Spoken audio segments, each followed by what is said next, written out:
Welcome to Smart Project Concepts. We finally made it. What I call Smart Project Concepts is this is a university grade education in Forex. What you're going to see, there's going to be a bunch of webinars, a bunch of videos down below. All these videos, they are recorded in a virtual class setting. It's like I'm here in the classroom and you're on the other end watching how we present things, present simple concepts on the whiteboard in a virtual class setting. Now, I know a lot of you members are older members of Market Fluidity and you're just getting into Smart Project Concepts watching this. There's nothing new. Some concepts are newer, but some concepts are even more broken down for a better understanding. For people who are new, I welcome you all to the best education in Forex when it comes towards simplicity. As new traders, there are a couple of things that happen, right? Psychologically, things go wrong. Mentally, things go wrong. You go into over trading, over risking. But once you truly understand what price is really doing, where market is really moving, how candles are really printing, all these things go away, which is why there are a couple things that we really focus on a lot in Market Fluidity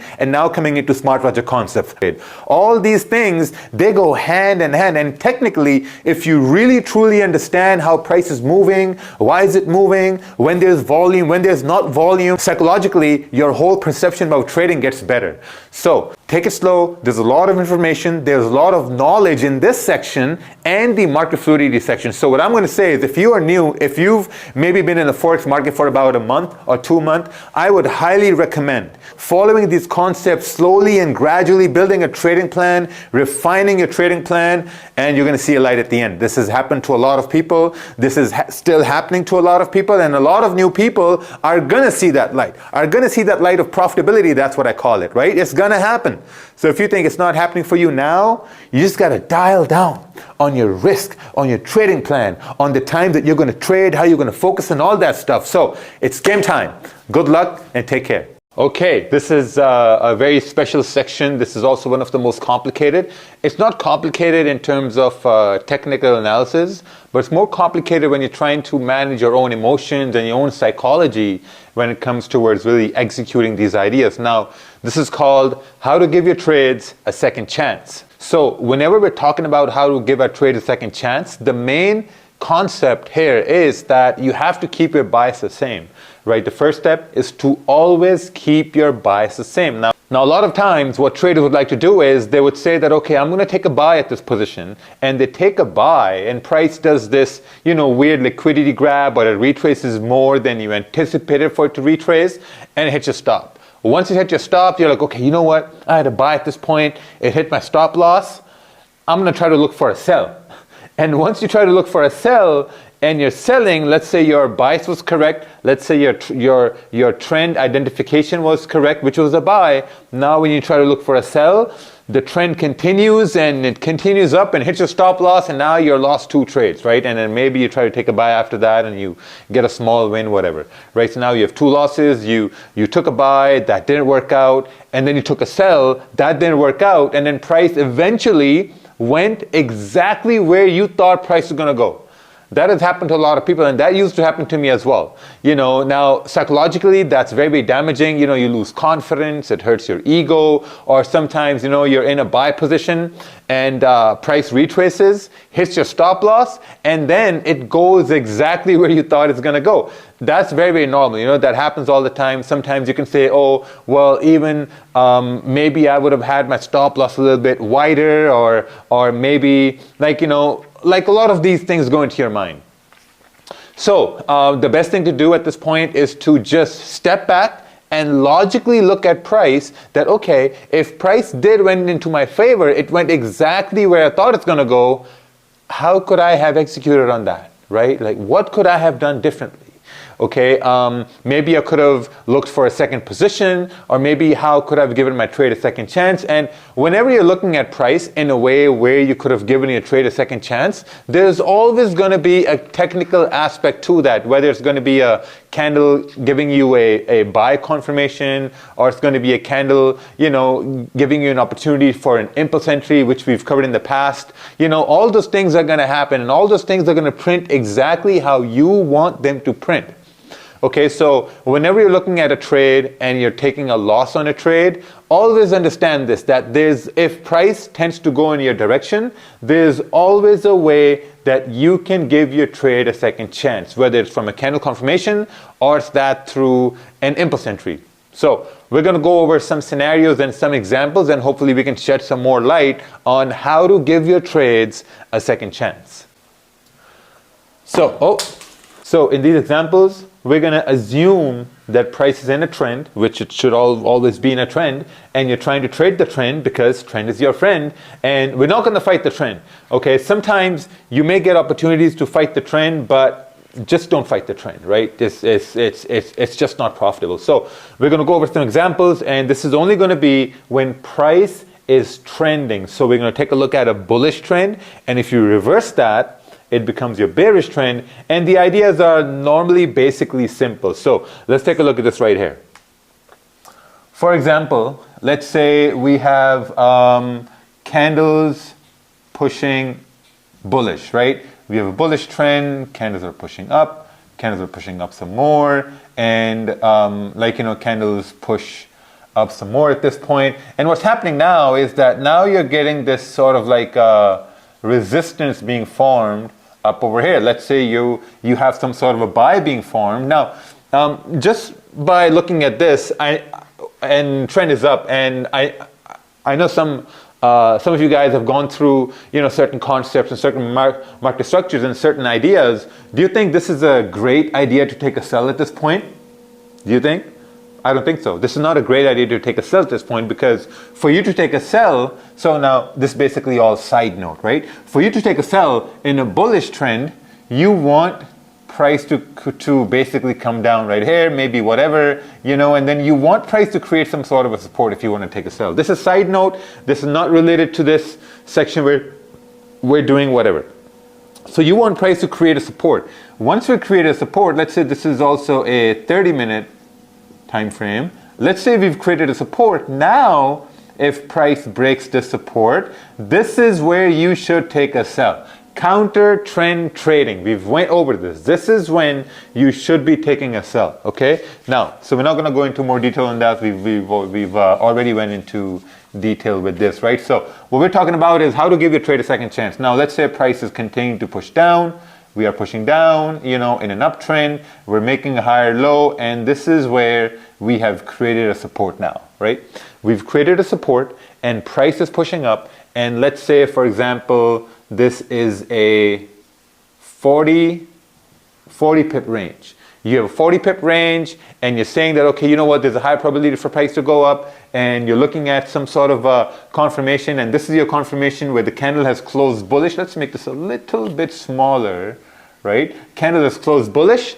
Everything aligns in your favor. 30-minute time frame, bullish trend, support formed, higher low formed, and there's a high probability for price to continue to push up, right? And that's where you're executing your perfect buy. Now, for example, let's say that price does not do what you anticipated it to do, and instead of moving up, let's say price wicked down, it broke above this high.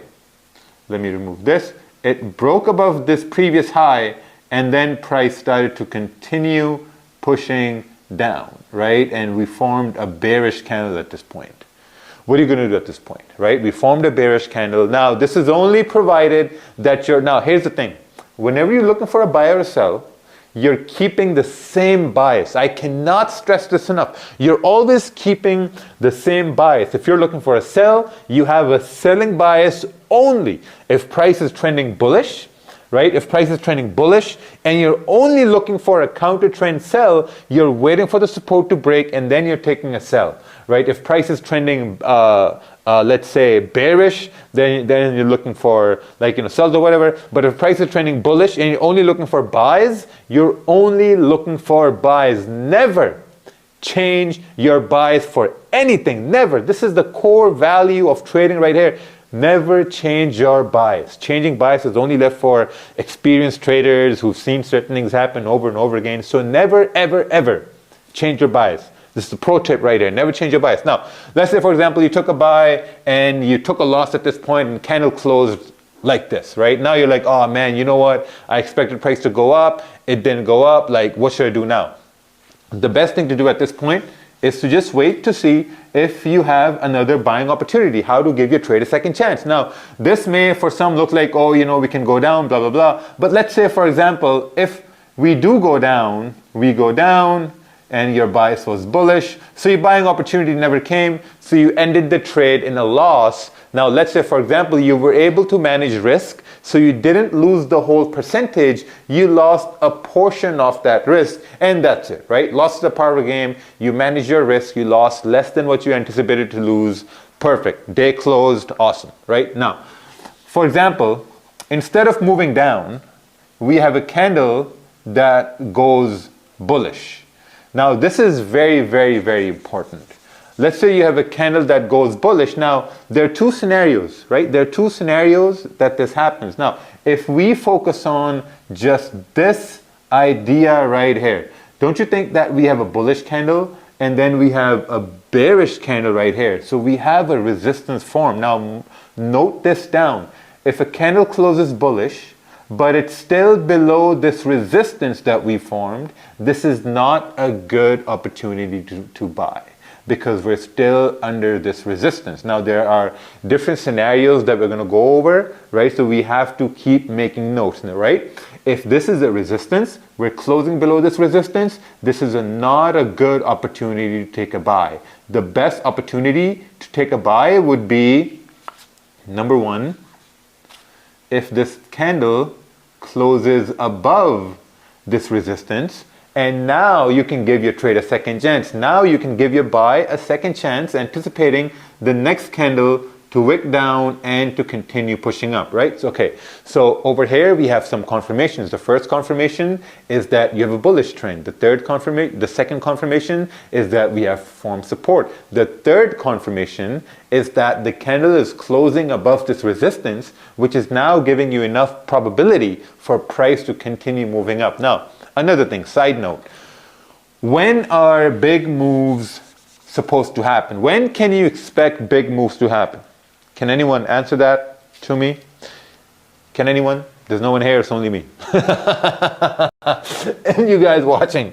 Okay, so big moves only happen when there's volume in the market, right? And when do we have volume in the market? We have volume in the market, you have pre-London session, you have London Open, you have pre-New York, you have New York Open, you have NYSE Open, you have London close, you have news happening, you have breaking events, and all these times when there's volume in the market, right? That's the only way when you're gonna have a big candle forming. Now, right, first situation, candle closed above resistance, now you have a very good opportunity to price to go up. Now, understand this, this is a wick, this is a big wick right here. We can form all sorts of candles, all sorts of things can form, you know, and this is a big wick. Whenever you have a big wick, we've talked about this in impulse entries, you can't take an impulse entry because if you're waiting for this candle to break above this high, then your entry is going to be too late. And sometimes it's going to happen. Sometimes what's going to happen is that you're going to have this candle just move up, break above this high, and then continue to go up. Okay? Now, was there an opportunity over here for you to give your trade a second chance? Your trade has to make sense, right? Logically, market structure, the way the candles are printing, they have to make sense. It's not all the time that you're going to have an opportunity to give your trade a second chance. It's not going to happen all the time. Sometimes it's going to happen. Well, I would say most times it's going to happen. I'd say maybe, you know, the probability, maybe 80% of the time, you're going to have an option to give your trade a second chance. The 20% of the time, you're not going to have an opportunity to give your trade a second chance. So this is when you're gonna not have an opportunity to give your trade a second chance, because as we mentioned earlier, if this is a 40 pip range and now price has broken above this area, is this a good idea to take a buy at this point? Right? What did we learn in the previous sections? Is this a good idea when price is in the middle of a range? It's not. You know, a better idea would be for price to maybe be closer to this zone so that there's a high probability for it to continue pushing up. This is a situation where it may not work, and I really hope you guys are taking notes. Okay? Now, for example, let's say this wick right here, it was this big, it wasn't that big of a wick, it was this big wick, and if the next candle starts to break above this high to the left hand side, you can take an impulse entry. Because if we're now breaking above this high, we learned in impulse entries that this is now a really good probability for price to continue pushing up. Okay, this is a really good probability for price to continue pushing up. This is where you can give your trade a second chance. Second chance is that you give the first chance right here. After this confirmation, didn't work, you got stopped out, and now you're waiting for price to break above this high, and now you're giving your trade a second chance. Now, when you're talking about risk, let's say you're only giving your trade a second chance if you still have risk left in your day. That's why managing risk is really, really, really important. Let's say your total risk for the day was 2%, and you took a trade right here. Let's say you put like 1% risk there, and you manage risk. Instead of losing 1%, you lost 0.8%. So you still have 1.2% risk left. And now now it's up to you whether you want to use the full 1.2% risk, or you want to use, let's say, 1%, 0.5, whatever. That's totally up to you. But in essence, this is where you're giving your trade a second chance. And this also means that you're taking a second trade. Essentially, it's just a second trade. Your first try didn't work out, so now you waited for your second confirmation to show up, and you tried to give your trade a second chance. Okay, this only happens when price is trending. This only happens when there's volume in the market, right? So there are different situations, there are different ways that the candles can print and can give you these ideas that this may work in your favor. Okay, so we have to keep these things in mind. Giving your trade a second chance is a complicated idea. It takes a lot of practice. It takes a lot of sitting around and watching what price is doing, because here's the thing. Whenever you're going to take a trade, and in your eyes and in your mind, it's going to be a perfect trade, a perfect opportunity to execute. And if price doesn't work that way, all these emotions come in. All these emotions, you're thinking that, oh man, shit, I took a losing trade. Let me take a sell. Let me take a sell over here and win this trade because it's going down. No, keep the bias the same. Just relax. Calm down. And the first way to calm down is to manage risk. If you know that you have managed risk, if you know that you risked $100 and you've lost, let's say, $80 and $70 trying to take a buy, now you're perfectly fine. You're like, okay, you know what? I managed risk, and I'm a mature, confident trader. I'm going to sit back and I'm going to see if price gives me a second chance for it to continue pushing up or not. Okay? And this is where these situations are where you can give price a second chance for it to continue pushing up. Okay, now there's another situation that happens, and we're going to talk about that as well. There's another situation that happens that, let's say for example, we have support formed. We have support formed, and the next candle, it forms and it breaks the high. You're like, okay, perfect, we've broken the high, now we're going to go up. But instead, it starts to break down. It breaks the low right here, and it still closes bullish. Okay, so we have a bullish candle closing. Let me make this a little bit better. That's not a bullish candle. That's a weird looking bullish candle. We have a bullish candle closing like this, right? We have a bullish candle closing like this, and you're like, oh man, you know what? I had a buy at this point. Price broke the high. I took a trade, and price came down. My stop loss was right here, and it hits a stop loss, and now I have a loss right here. And while you're crying about that loss, you see the next candle wicks down and continues to push up, and you're like, oh man, shit! If it didn't have hit my stop loss, I would have had a profitable trade. Now, just at this moment, a lot of you guys are thinking the same thing that I'm thinking, that okay, if you took a loss right here, and if you managed risk, and also remember, there's always a probability you're going to be able to manage risk. You're not going to be able to manage risk all the time. You're going to be able to manage the risk most of the time, and sometimes you're going to take the full risk on the chin, and that's totally fine to solve our probabilities. Now, you're thinking at this point is that, okay, maybe if this candle broke above this high, we could have taken an impulse entry and given that trade a second chance. And that exactly what we thought it was going to do, because now we gave a trade a second chance and we made some money, or we reduced some of the loss we had over here, or like, you know, we put the risk that was left from this trade over to this trade, and now it basically worked out. Okay, so these are different scenarios, different things that can happen, and these are things that you notice in the market as you're trading them, because as you're sitting back and watching how price is moving, you're looking at candles, you're looking at the different way the candles are printing, and you're kind of like visualizing where you can see the next candle move, where you can see the next candle go. And once you start to do this for like, you know, 3 months, 4 months, you start to have an intuition, is what I call, right? This intuition comes over time.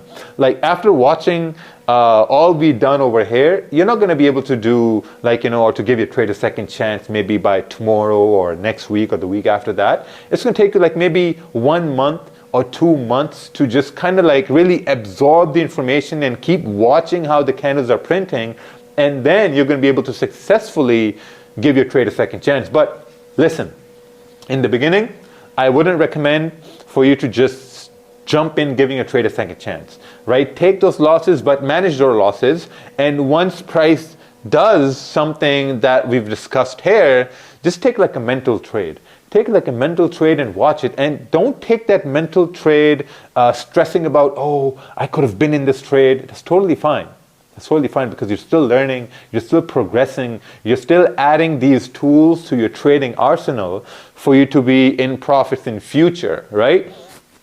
So this is all a mental investment that you're doing in yourself. So later on, once these situations happen, you're going to be able to execute on these, and someone new is going to look at you and say, oh, hey man, how are you able to do that? And you're going to say, oh, well, you know, it's easy. Just give your trade a second chance. And they're going to say, oh, how? You know, so these situations can also happen. Now, there's another situation that happens all the time, is when, you know, the next candle breaks below the low and just continues to push up. You know, these scenarios are where you can't really give your trade a second chance because there was no confirmation. And always remember, whenever you're giving a trade a second chance, there needs to be a confirmation. There needs to be a logical way where you can execute that trade. Okay? Very, very important. Giving your trades a second chance. And also rewatch this, right? The rules were you have to have the same bias. Don't change your bias. Changing your bias is going to be very, very risky. It's going to be detrimental to your mental health. It's going to be detrimental to your trading psychology as well. Never change your bias. I have a lot of people who can successfully give their trades a second chance. So there are different scenarios that we discussed over here. So what we're going to do now is we will go over how to add risk back to your trade. So we're going to go over that. How to add risk back to your trades.